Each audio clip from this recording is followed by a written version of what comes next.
I'll bring to you the theme of entering God's kingdom. When we say God's kingdom, of course, na king, kung na siya'y mga subordinates na sa territory. Di ka pwede maging hari kung wala kagiharian. Now, Jesus Christ is the King of Kings and Lord of Lords. Amen? There's no other name given among men whereby we must be saved. So sa pangalan lamang ni Jesus. Jesus Christ is the Son of God. He is the mediator between God and man. But some people didn't realize that Jesus Christ is the most important person or the central figure in the Bible. Ang pagtuusoban si Jesus Christ is just, a man sent from God to do some mission, and that is to defeat the evil, and after that, wala na. But you know what? In the scripture, we can find that Jesus Christ is more than that. Not only He is the conquering King, He is the Counselor, the mighty God, the Prince of Peace, but also Jesus Christ is our Savior. Amen? Amen. Savior. The purpose of this study this morning is that we will be informed and clarified that Jesus Christ is the only Savior in this world. Tidaghan ng religions karon. I'll tell you a story of my encounter yesterday. Nung yato sa tindahan. We wanted to share. Okay, you can share. Share. So nasa balasahon. Ingon dito sa ilahang Bisayan nga track. Nag-isgot dito na usa ka ang pagmando sa Dios ni kalibutan. O kung sa po'y gahom nga mao ang nagdumala sa kalibutan. Ang Diyos ba, ang tao, o ang demonyo? And I answered, ang demonyo. And I told them that Jesus Christ is that King that will conquer.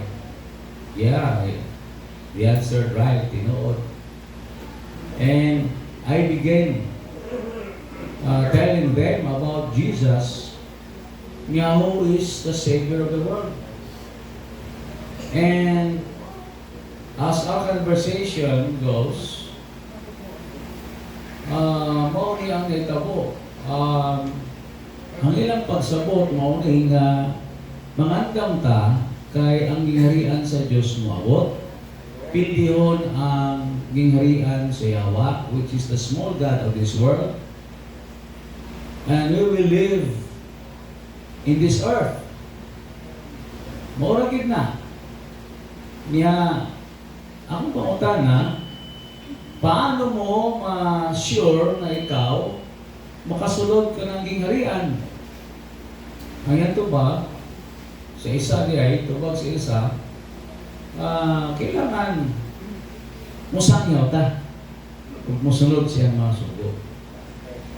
So ako pangutana, usa ba ang pagsunod?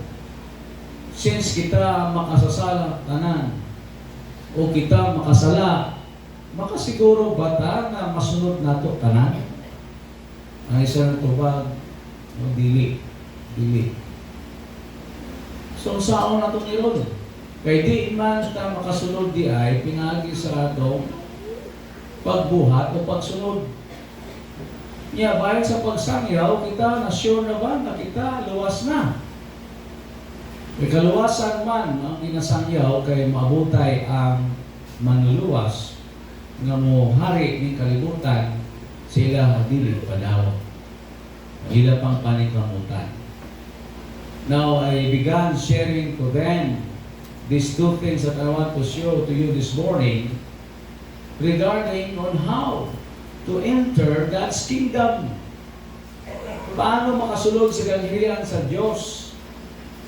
Now, this is something, no, na among ginahisgutan, and wherein, walang, di na din sila kadugay o inangin na yun kay sila daw dapat mag-share. So, sharing man eh. Namina mong ko ninyo, gatubag ka ako kung mag-share ninyo.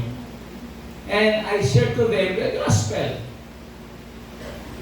Because the gospel is not preaching about the coming Messiah that He will defeat the evil. The gospel is that Christ died for our sins. That's the good news. Kaya tungod sa atong sala, kita mapa-impyerno. Munang problema na to. Yes, of course, the Messiah will come. He will reign on this earth. But who are those people whom He will reign? He will reign with kundi ang iyang mga anak. Now, there's something that is missing. The gospel of the Lord Jesus Christ on how He died for our sins. He was buried according to 1 Corinthians 15, 1-4. And He was resurrected on the third day. Christ died for our sins. Munang importante. Why Jesus Christ came on this world. Luke 19:10, the Bible says, "For the Son of Man is come to seek and to save that which was lost." Amen. Munang purpose ni Jesus, og na-miss niya halos sa kadaghanan. Yes, you can show yourself as you are a pious or faithful Christian. Yes, you can be faithful in witnessing. You can be faithful in your attendance to church. You are proud of your church. Pero kung wala pa kayo relationship ni Jesus Christ as your Lord and personal Savior, you will miss everything. Sayang. Kaya nga naman, wala pa dihay ka nakasiguro kung asa ka pa ato. Wherein sa Biblia, naatay surety or assurance of salvation. You know, entering God's kingdom is very easy. Sa yumra. O mo ba, himo nilang lisod. Kaya naman, you must do this, you must do that, follow this and follow that. Kailangan ihimpit mo ini wherein kita ang mga tao makasasala na tanan. And I show them, you know, in the Ten Commandments, you cannot obey it all perfectly. Dili mo tanan na sa masunod. Kaya naman, given the fact that we are all sinners. For all have sinned and come short of the glory of God. Romans 3:23. Ang tanan nakasala o nakabsan sa imaya sa Diyos. So this is something very, very crucial na itong bagatunan.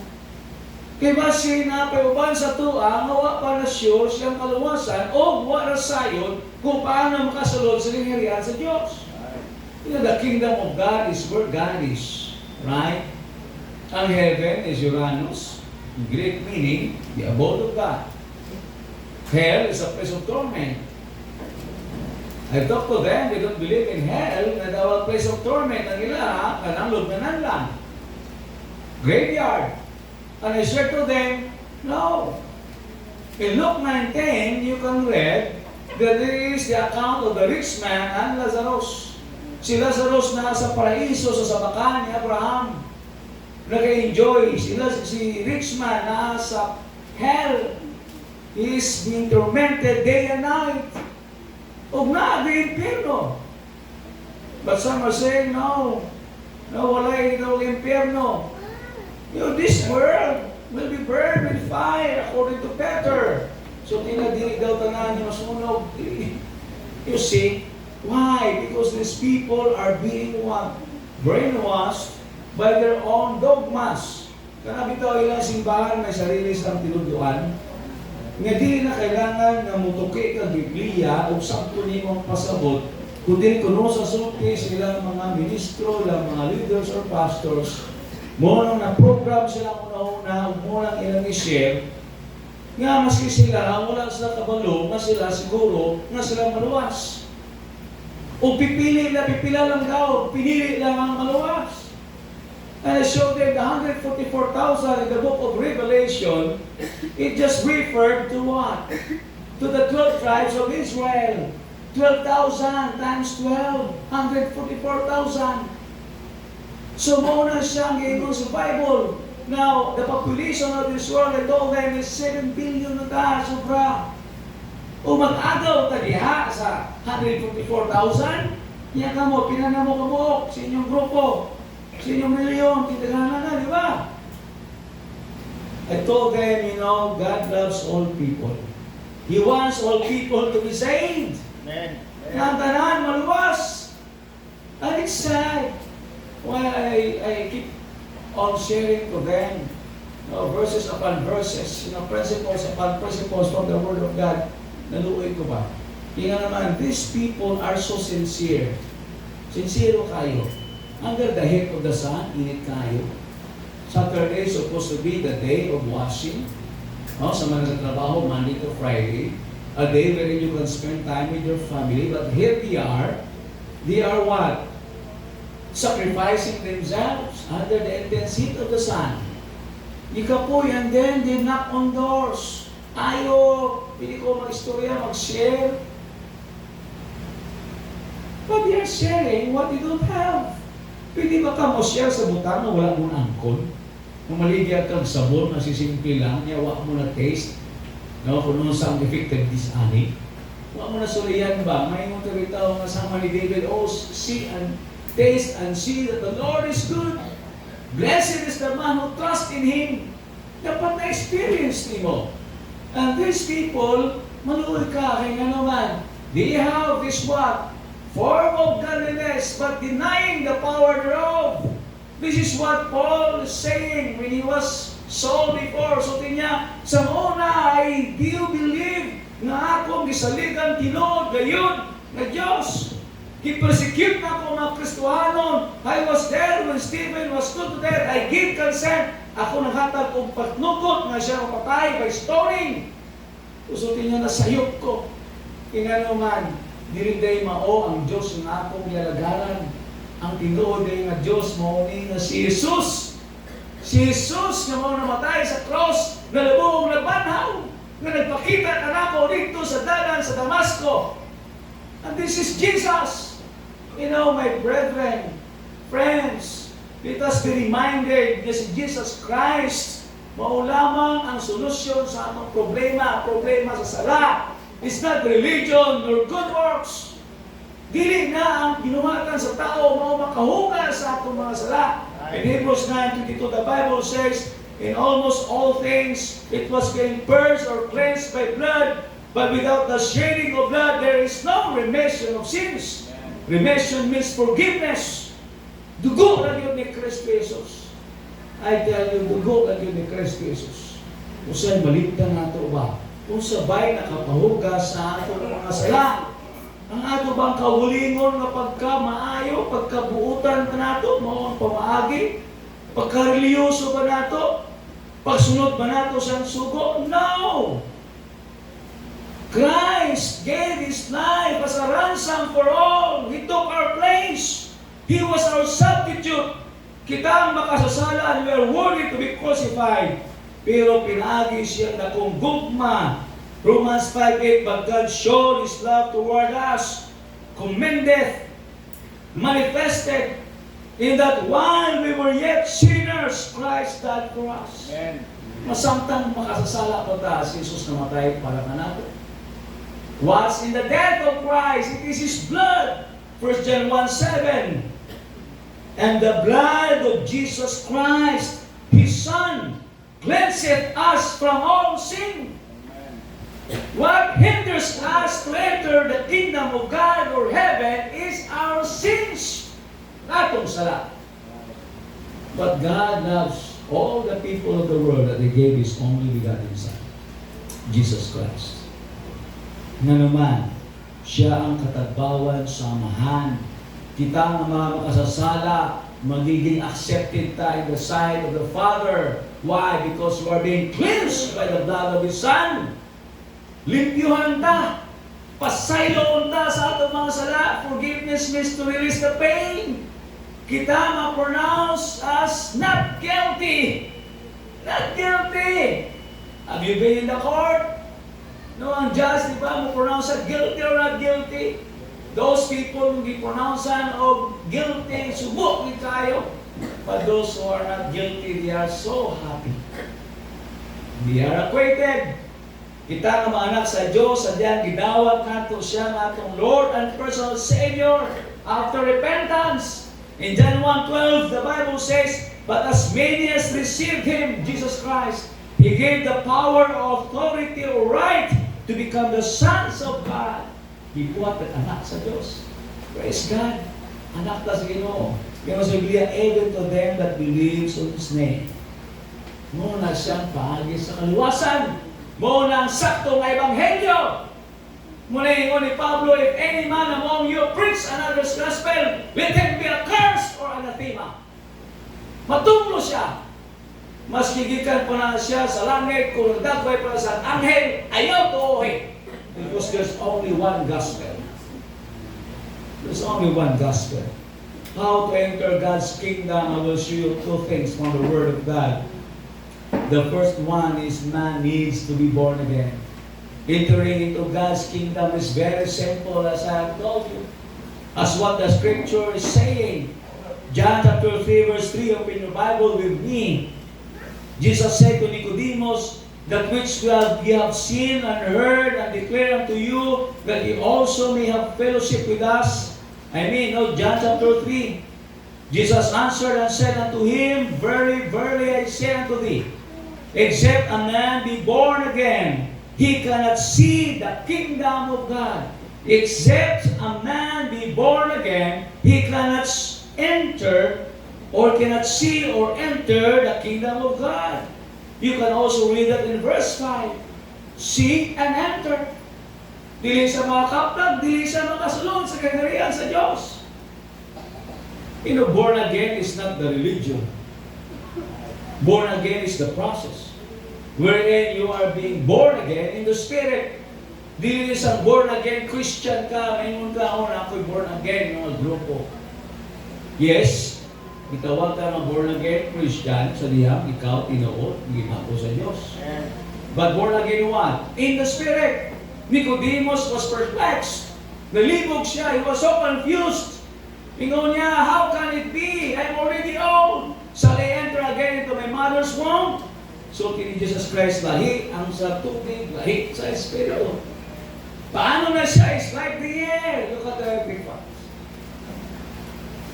Sibuga sa aircon. Di ba naihangin? Di mo makita, puro ng hangin. Mogya po nang ipanganak sa Espiritu. Nicodemus was the ruler of the Jews, being a ruler. Stricto na sila sa pag-observe sa balaod. Pero ano siya ba, na-curious siya kay Jesus. Yan naman, si Jesus Christ nag-aayo sa mga may sakit. Si Jesus Christ nagpakaon sa mga niliduhan. Si Jesus Christ nagbuhi sa mga patay. Si Jesus Christ nagpaayo sa mga buta. Sila makakita ang mga bungol, mga dugog, ang mga pipi, ang mga dam, makaistorya. That is Jesus. Muna si Jesus. And what happened?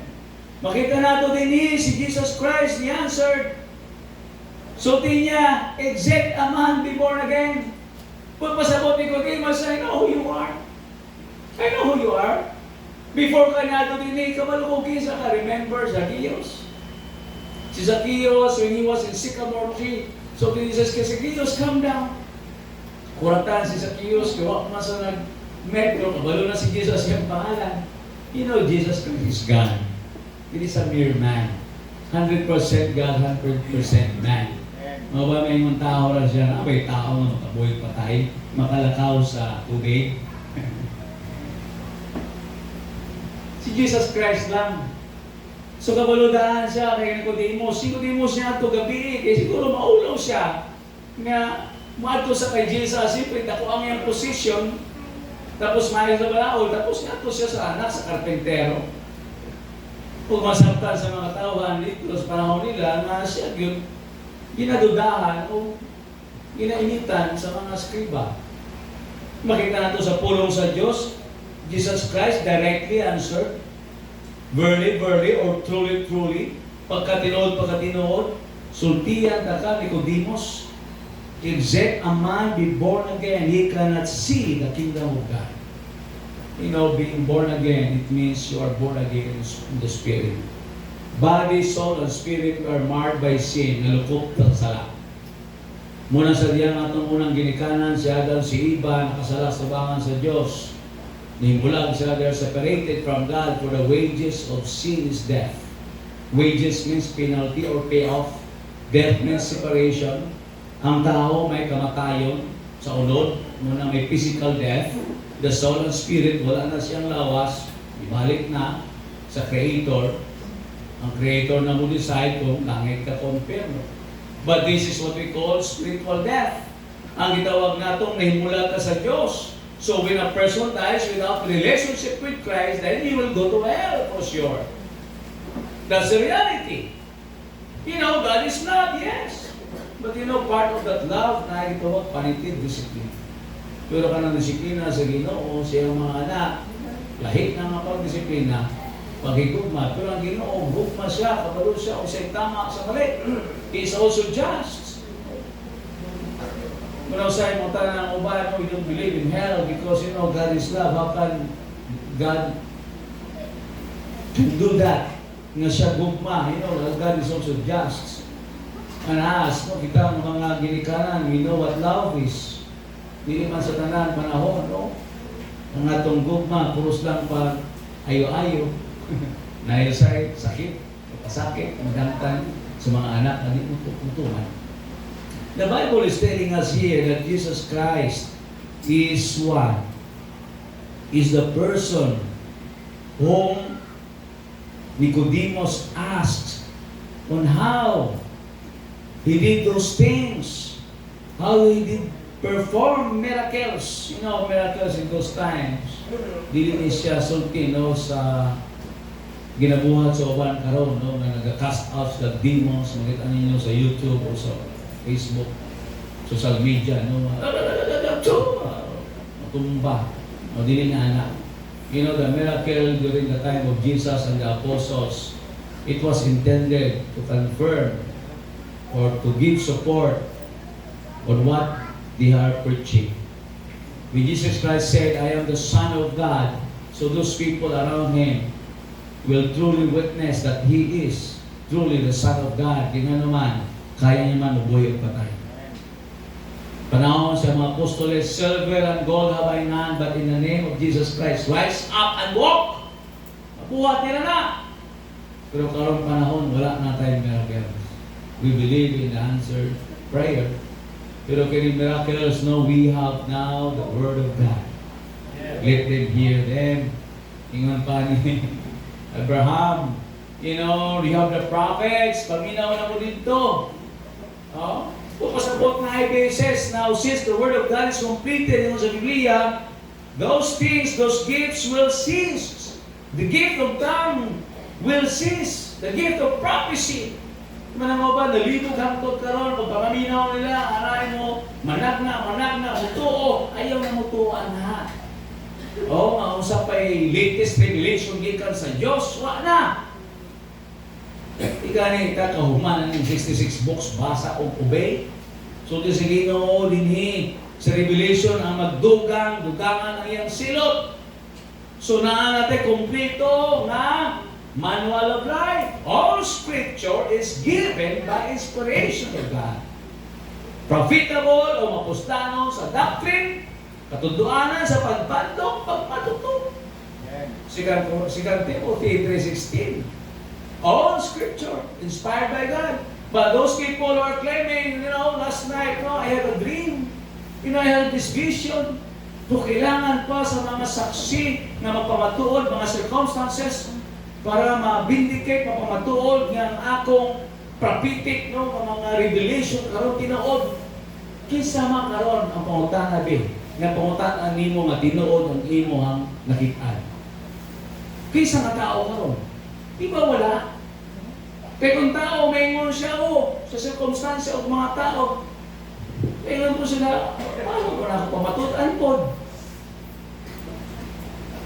Mapamatudan nato ang mga butang na tinuod, pilagi siyang pulong. Mavalidate dinhi, It will be verified by the Scripture. It can be tested by the Scripture. But those people, they are just proclaiming anything, no? Without nila a direct revelation. Ila nang nga kaugalingon lang nga tinumo-tumo o sarili lang na panabot na walay basihan. And the people who are following them, they follow their leaders blindly. Naman, they don't search the Scriptures. You know, si Paul, when he was new to that calling, ang Berean brethren, wala sa nakumpiyansa. Maski, napa si Barnabas diya, na tested and tried na ang Kristohano, na maulang pakilala, they search the Scriptures, they open the Scriptures. Nakita, no, dito basta-basta lang, no, mutuo. O maski inyo pa lang sa pastor kada Sunday, makaminawan, ablihan ninyo yung Biblia, maski pag-ulit nyo dito, tanawon ninyo kung tinuod ba o dili. Do not just, no, accept na wala yung itawag natong pag-test sa iyang validity. You know, the Word of God tells us, na kailangan nato i-study ang Word of God so that we should know how to rightly divide the Word of truth. You know, these people, maluoy lang, no? Ang gahapon ng kaistorya. Maluoy lang yun ka ba? Tingnan naman, ito, kapag po sa inyo, programa rin na. Pag di nga na sila mo, subay silang programa, kaya mo share man lang sila, pag di na sa katubag ng mulakaw. Ako na paabot ko itong ilang mga kadagpuan ba na muadto. Oh. Tingnan naman, we must what? Compare it from Scripture to Scripture. But don't get me wrong, ha? I don't love debate. Debate is formal. Hindi ko hiling anak. Kaya naman, it's a waste of time kung ang atong purpose lang is about winning. In our communication means the purpose of it is to clear things out. But ang atong purpose ana sa argumentation or debate is to present the truth. Yes, you will win. Na may moderator ana, na may mo judge, especially ang napaminaw. But you are there to present the truth. Yes, you will do your best to present some evidences in order to convince them. Pero it's not your work to convict them. You understand? But pasabot, pag-share mo sa truth, you can learn from them. They can learn from you. Pero kung hindi sila maminaw, biyaan ka, waka mahimo. Kung ayaw po sila kawaya. Hindi sila mutuonin mo. Ang nagsuon sa Ginoo, masaktan yun ng tao, kailangan din siya mag-born again in the Spirit. Every time na natin diskurso sa mga lalaing ng mga pagtulunan, ibalik sa nato sa pinakauna na importante, ang kaluwasan. Ha? Sige, good na tagad mga lagyo ng ayaw ng mga topiko niya, kaluwasan, wag pa rin sila kaangkon o relationship with Jesus. No, okay lang sa atong Sunday school, nag-isgot ka sa history, no, of the forefathers of ours.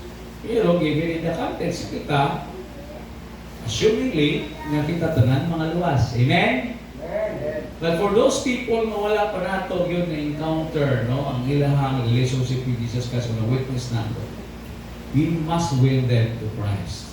Amen. Friend, acquaintance, you must be born again. Makasulot sa ginirang sa Ginoo, not by the works of righteousness we have done. I shared to them yesterday, Titus 3:5, but according to His mercy, He saved us. Dili sa mga buhat nga itong nabuhat, kung dili siyang kaluoy, ginuwas na niya.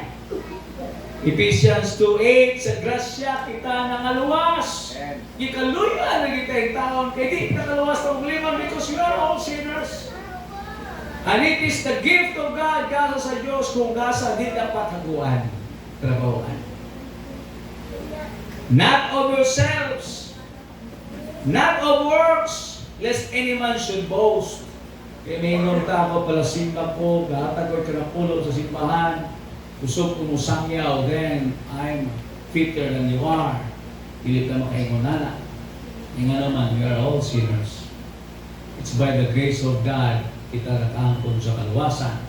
For God so loved the world, ingon din He sa chapter 3, kay Nicodemus, sulti ni Jesus Christ, for God so loved the world, Nicodemus, that He gave His only begotten Son, that whosoever believeth on Him should not perish, but have everlasting life. Third person lang, pero si Nicodemus nakasabot na to siya. For God so loved you, Nicodemus, and all the people of this world, that He gave His only begotten Son for you. God sent me to you, that if you believe on me, Nicodemus, you should not go to hell, but you will have eternal life in heaven. Munang mensahe ni Jesus Christ kay Nicodemus, ang wala mo tuo, hinukman na daan. Pura mo tuo, nakaangkon sa ginagawa mo lang katapusan. It's not your church that can save you. It's not your tradition, the ritual. Unsa pa na ang klase na kumaagi sa tao, not of yourselves. It is the gift of God.